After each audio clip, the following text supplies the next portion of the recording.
Homem muito simples e que Deus continue abençoando a sua presença. Só Deus com o pastor, quando o pastor ministrar, mas ele disse que quer se ver dentro de mim, né? Eu tenho uma voz. E eu, como disse o pastor Fábio, estava com a minha viagem marcada para amanhã, mas a empresa que trabalhava marcou minha homologação para a próxima sexta-feira.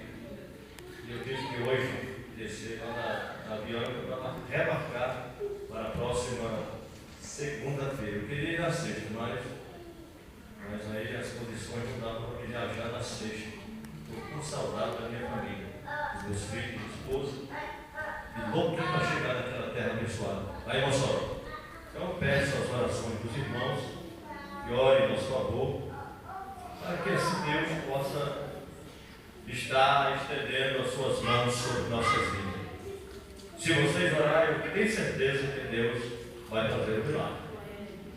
Mas, irmãos, eu já falei demais do meu tamanho, e eu queria convidá-los para abrir suas Bíblias comigo, uma passagem bastante conhecida dos irmãos, eu orando a Deus, pedindo ao Senhor uma palavra, e Deus colocou essa palavra no meu coração. Tenho certeza que talvez não seja aquilo que você queira, mas eu tenho plena certeza que é aquilo que você e eu, principalmente eu, preciso. Amém? Amém. Evangelho de Jesus Cristo, segundo escreveu o evangelista Mateus, capítulo de número 8.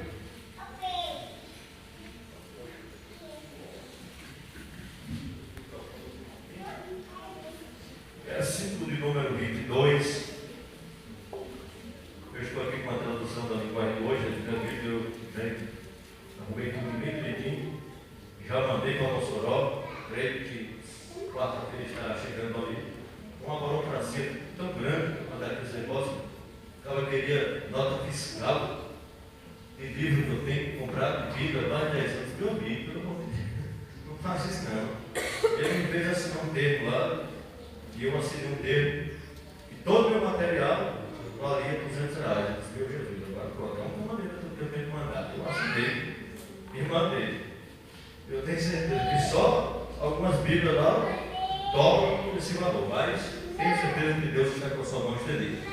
Versículo de número 23, do capítulo 8 do Evangelho, segundo escreveu o evangelista Mateus, está escrito assim.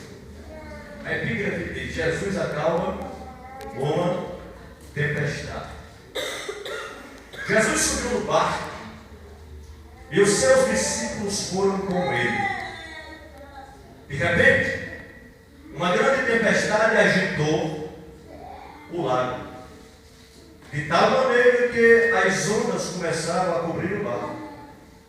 E Jesus estava, como é que diz a sua tradução?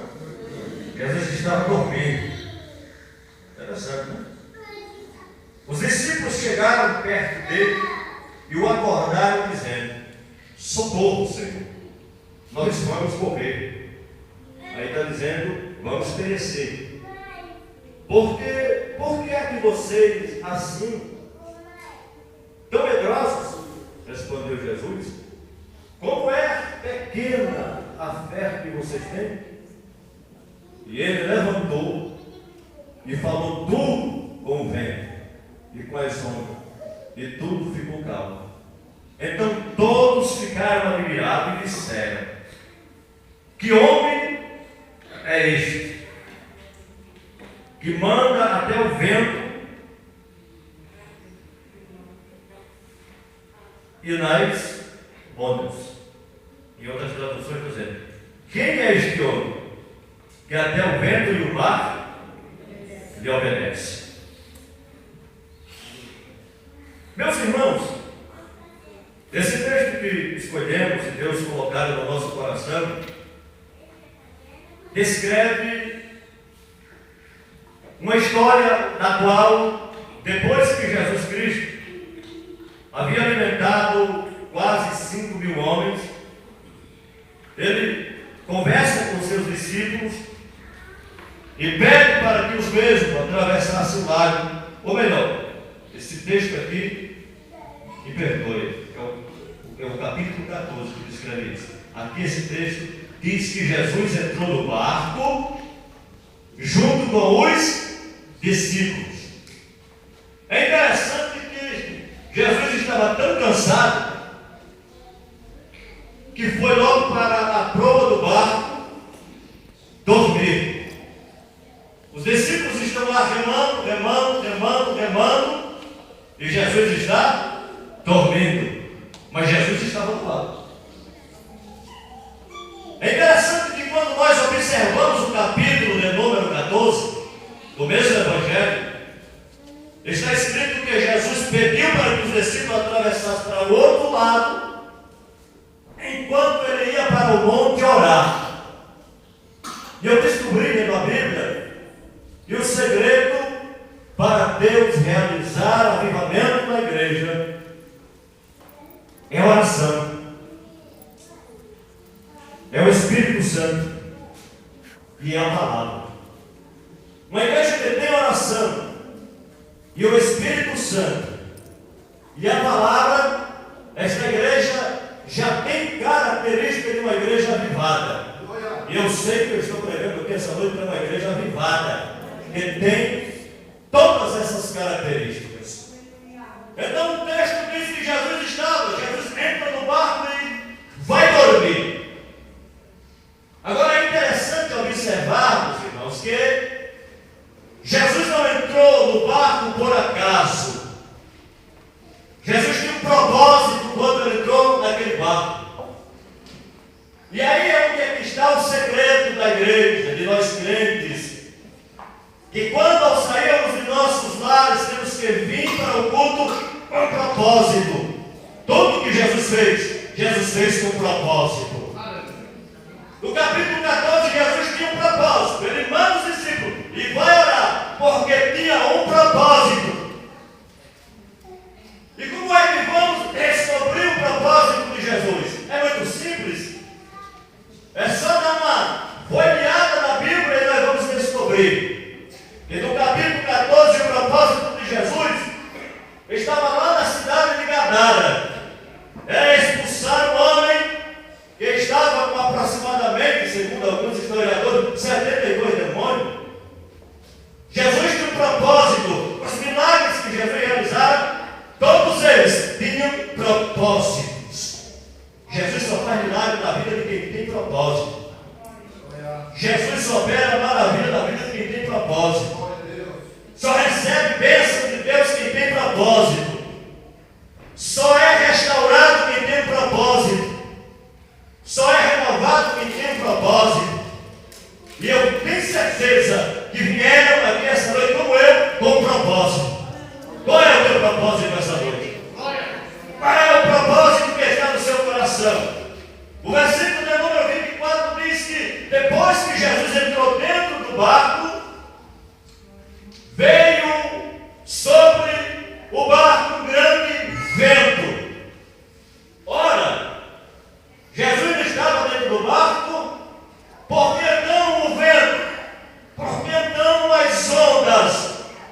Quando eu olho para o capítulo 14, a Bíblia diz que as ondas batiam no barco, açoitavam o barco em que os discípulos estavam.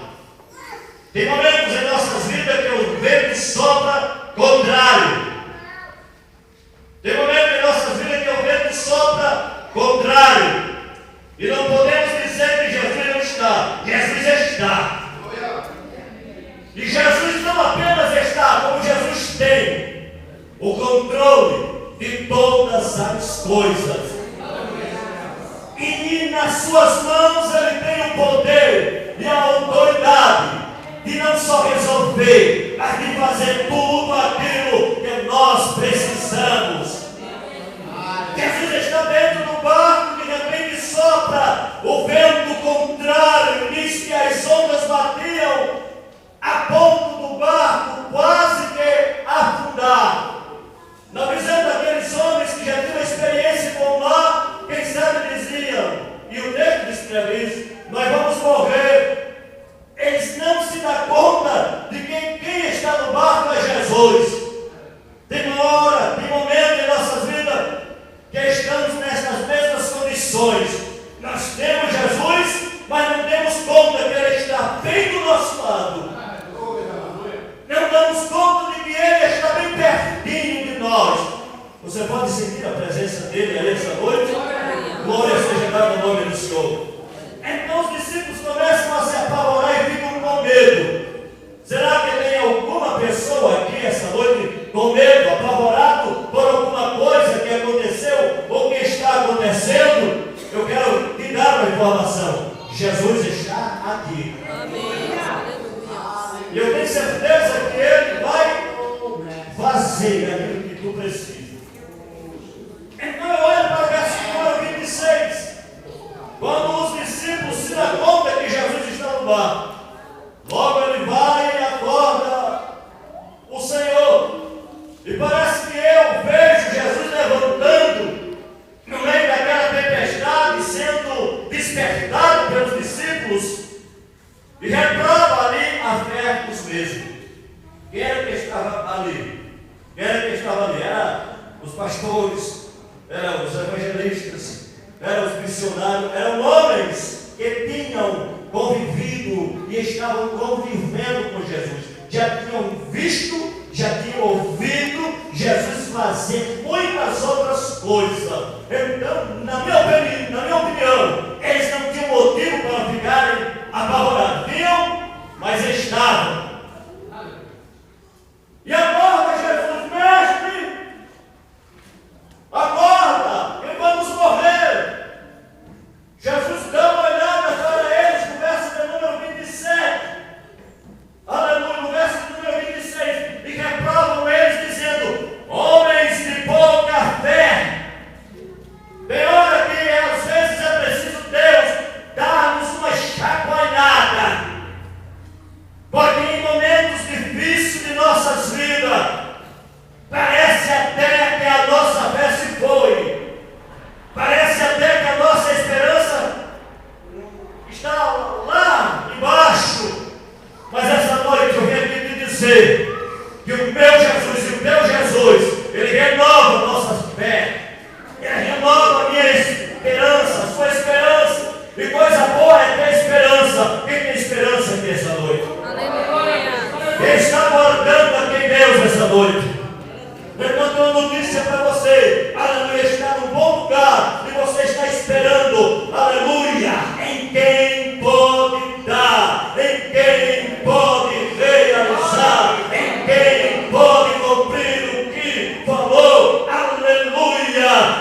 Então agora os discípulos olham para Jesus depois de ter sido reprovados por Ele. Quando então agora as ondas já estão acalmadas, eles olham para Jesus e dizem o seguinte, olham para os outros e dizem o seguinte: mas que homem é este que até o vento e o mar lhe obedecem? Irmãos, isso nos prova que os discípulos ainda não sabiam quem era Jesus. Eles apenas andavam com Jesus, mas não sabiam realmente quem é Jesus. No capítulo 14 eles dão a resposta: este é o Filho de Deus. Mas aquele diz: quem é Jesus? É muito simples. Se eu me perguntar essa noite, quem é Jesus? Você sabe responder quem é Jesus? É interessante. E se eu perguntasse essa noite para Jairo quem é Jesus, Jairo ia dizer:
terapeuta. O propósito de Jesus era curar. O propósito de Jesus era libertar os oprimidos do diabo. Qual tem sido o propósito da igreja nos últimos dias? Qual tem sido o nosso propósito? Com qual propósito você chegou aqui essa noite? Qual é o teu propósito? Aleluia. Eu observo o capítulo de número 8 e vejo que Jesus estava dormindo dentro do barco. Mas quem era que estava no controle do barco? Eis uma pergunta. Jesus estava dentro do barco. Mas quem é que estava no controle do barco? Nós temos uma mania de dizer que Deus está no controle de tudo. Mas eu digo que nem em tudo Deus tem o controle. Por exemplo, se você vai daqui descendo e leva um tombo, foi Deus que controlou o tombo. Morra atropelado, foi Deus que estava controlando. Uma coisa é estar no controle, outra coisa é ter o controle. E eu pergunto, quem é que estava no controle do barco quando Jesus estava dormindo? Certamente quem estava no controle do barco eram os seus discípulos. É interessante observarmos isso, e eu parei para meditar nisso. Quantas das vezes, irmãos, dentro da nossa casa nós achamos que temos o controle? Quantas vezes as mulheres acham que têm o controle? Quantas vezes acham que, que os filhos, é eles que têm o controle? Os discípulos estavam com o controle na mão. E quando eles estavam com o controle na mão, o barco estava sendo açoitado pelas ondas e, escute, eles haviam perdido o controle. Sabe por que muitas vezes as coisas acontecem dentro da nossa casa, dentro do nosso trabalho e às vezes até dentro da igreja? É porque nós achamos que temos o controle. Os discípulos estavam com o controle na mão e o barco estava afundando. Mas quando eles viram que iam morrer, que o barco já estava afundando, e eles despertam Jesus, aí eles pegam o controle e entregam na mão de Jesus. Você já parou para pensar aqui essa noite? Aleluia. E se você entregar o controle na mão de Jesus, Jesus vai, aleluia, direcionar para o lugar certo. Estamos vivendo num tempo em que muitas pessoas estão sem direção. E muitas têm até perdido o controle da sua vida, da sua casa, até mesmo dentro da família. Já muitos têm perdido o controle, já não tem mais controle. Mas Jesus está aqui nessa noite dizendo: se você deixar e entregar o controle em minhas mãos, eu tenho, aleluia, todo o controle dos céus e da terra, e posso te abençoar. Eu posso, aleluia, colocar lá as coisas no lugar. Eu posso pegar a coisa que ia dar errado e dar certo, porque eu sei como trabalhar. Deixa Deus trabalhar na sua vida, deixa Deus trabalhar na sua casa, deixa Deus trabalhar no seu ministério, deixa Deus trabalhar na sua família, deixa Deus trabalhar lá, deixa Deus pegar o controle, deixa Jesus agir, deixa Ele fazer. Só Ele renova, só Ele cura, só Ele restaura, só Ele sara, só Ele batiza com o Espírito Santo, só Ele coloca amor, só Ele consegue unir, só Ele, só Ele, só Ele. É só Ele que pode fazer aquilo que nós não conseguimos fazer. Aleluia! Entregue na mão de Deus e você vai ver o seu esposo voltar para a presença de Jesus. Entrega na mão dele, você vai ver o seu filho voltar para a presença de Jesus. Entrega para ele o controle e você vai ver Jesus renovar a sua vida. Entrega para ele o controle e você vai ver que a sua vida vai ter uma nova direção. Aleluia, glória a Deus. Bendito é o Senhor para sempre. Eu paro para observar e eu vejo, irmãos, dentro desse texto, aleluia,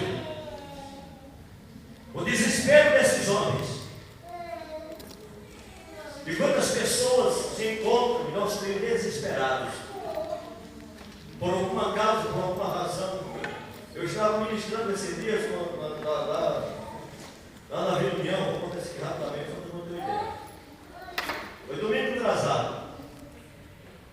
E eu dizia para os irmãos que Jesus é bom.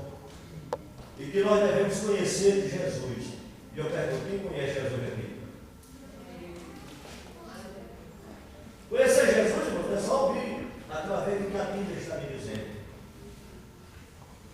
Eu devo conhecer Jesus nesse momento. E quando é que se conhece o crente que conhece Jesus? No momento mais difícil da vida dele. Na hora da prova, na hora da luta, na hora das tribulações. E eu estava pregando e eu citei várias vezes. Eu conheço Jesus. Eu conheço Jesus. E quem conhece Jesus? Na segunda-feira, eu estava descendo para de bairro. E quando aí na Tibatina, uma mulher veio no carro. Entra com tudo na minha frente. Eu desviei dela, mas acertei uma montada na frente. Foi uma pancada tão grande que eu saí do carro chorando. Mas eu saí do carro chorando, irmãos, porque eu falei, mas Jesus, justamente a essa hora da noite, me acontece isso. Aí me passou na mente aquilo que eu tinha pregado comigo. Você deve conhecer Jesus. Aí eu falei, meu Jesus, eu te conheço, mas a coisa aqui está feia. E saí glorificando a Deus, o meu patrão que estava do lado. Ele disse, mas o que está acontecendo? Você bateu o carro e está aí alegre? Eu disse, é porque eu conheço Jesus. Eu sei quem é Jesus. Aleluia, bendito seja o nome do Senhor. Às vezes as ondas que são criadas, elas são criadas para um propósito. Tudo que acontece no globo terrestre tem um propósito. Tudo que acontece na vida do crente tem um propósito. Você crê que, aleluia, Deus tem um propósito na minha e na sua vida? Escute agora o final da história. O meu patrão não queria me liberar, nem o fundo de garantia, nem o seguro-desemprego, nem nada. Ele disse que não iria me liberar coisa nenhuma. Está certo. Aí eu tinha falado com ele que tudo bem, eu nunca botei nenhuma empresa no pau, nem contratei advogado. Então nós não temos direito, né? Mas eu nunca fiz isso, nunca foi minha intenção e nem. E aí eu falei com o advogado da igreja do Cristo e eu falei, conversando com ele. Aí no dia seguinte eu falei assim, eu falei, fulano, você pode liberar para mim? Ele falou assim, você vai acabar até fevereiro, eu disse, vou acabar até fevereiro. Ele disse assim, então, eu falei assim, então, você vai me liberar pelo menos seguro-desemprego? Ele disse, rapaz, não dá não, porque o ano passado eu fiquei cego do olho direito, e quase fiquei cego do olho esquerdo, fiz 2 cirurgias no olho direito e no olho esquerdo. E eu fiquei encostado 3 meses na caixa. Ele disse, por essa razão eu não poderia ser mandado embora, porque senão ia casar para ver com a empresa. Aí eu disse, tá certo. Mas é que eu conversei com o advogado ontem, e ele falou para mim assim, aí eu disse, não, vai dar sim para mim ajeitar tudo bem direitinho, rapaz, pode ficar tranquilo que vai. Eu disse, aleluia, eles saem todos felizes. Então ele ficou calado e não ia fazer nada, mas no dia da batida ele disse, tá certo, ainda hoje eu vou ajeitar suas papeladas e vou fazer tudo direitinho, conforme manda a lei. Aí eu levantei a mão para o céu e disse, eu conheço Jesus. Esse Jesus ele é o mesmo que faz milagre. Eu precisava desta bênção, Deus me deu. Irmãos, as ondas e as tempestades que se levantam contra a nossa vida, Deus tem um propósito. Na enfermidade, Deus tem um propósito. Na tristeza, Deus tem um propósito. Porque tristeza, Deus transforma em alegria. Doença, Deus arranca. Você crê que Jesus pode curar você nessa noite? Quem sabe a tempestade que está sobre a tua vida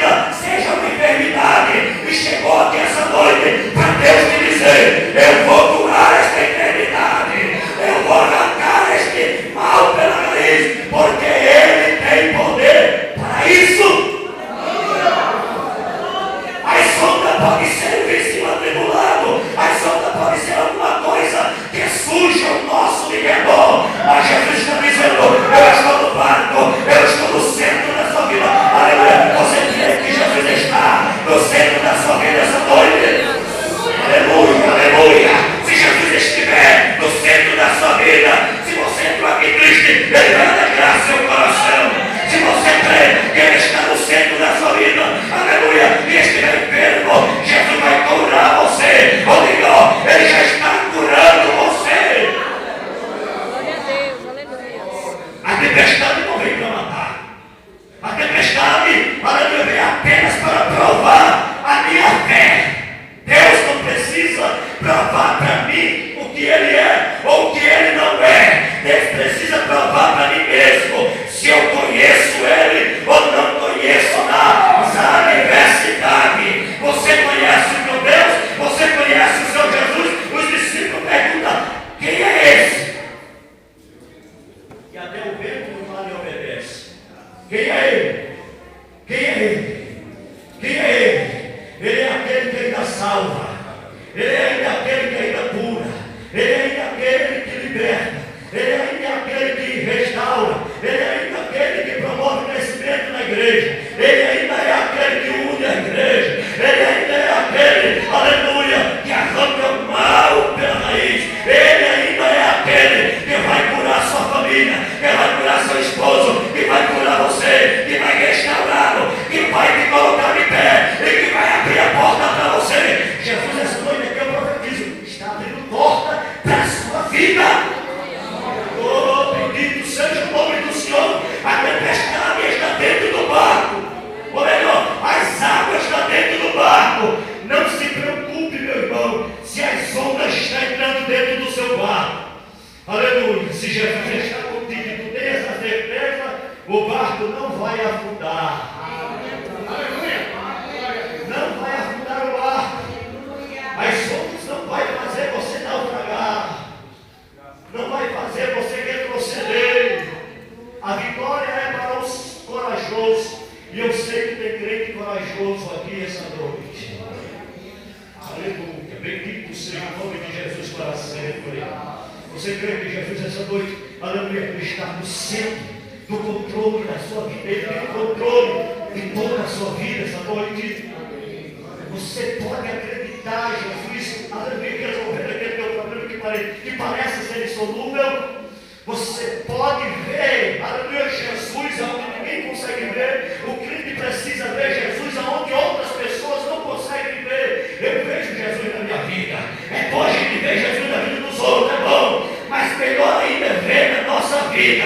Porque na nossa vida, aleluia, é uma experiência direta, aleluia, com o nosso Deus. E eu tenho certeza que Jesus está aqui, aleluia, falando com alguém essa noite.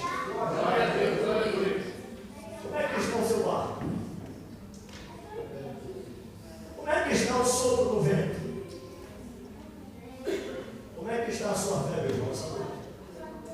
Como é que você está na presença de Deus? Como é? Como é que você entrou aqui essa noite? Como é que está o seu coração? Como é que está a sua casa? Como é que está a sua família? Como é que está a sua vida espiritual aqui essa noite? Você consegue ver Jesus aqui? Você consegue ver Jesus entrando em ação? Aleluia, bendito seja o nome de Jesus para sempre.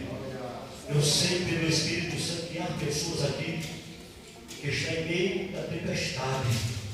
Mas Jesus mandou esta palavra para te dizer: eu acalmo a tempestade. Eu acalmo a tempestade.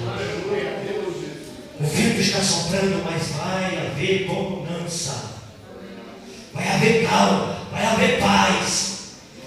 Aleluia, vai haver paz lá.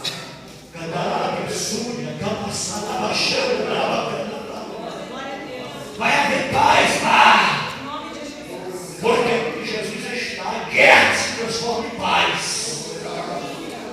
E eu não estou falando aqui para quatro paredes, estou falando para pessoas aqui. Que o Espírito Santo está dizendo: eu estou entrando com paz lá.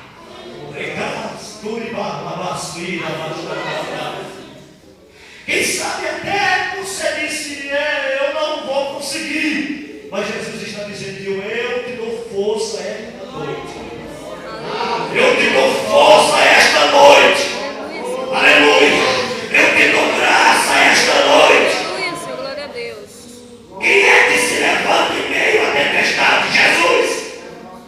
Quem é que nos socorre quando não podemos, irmãos, aguardar uma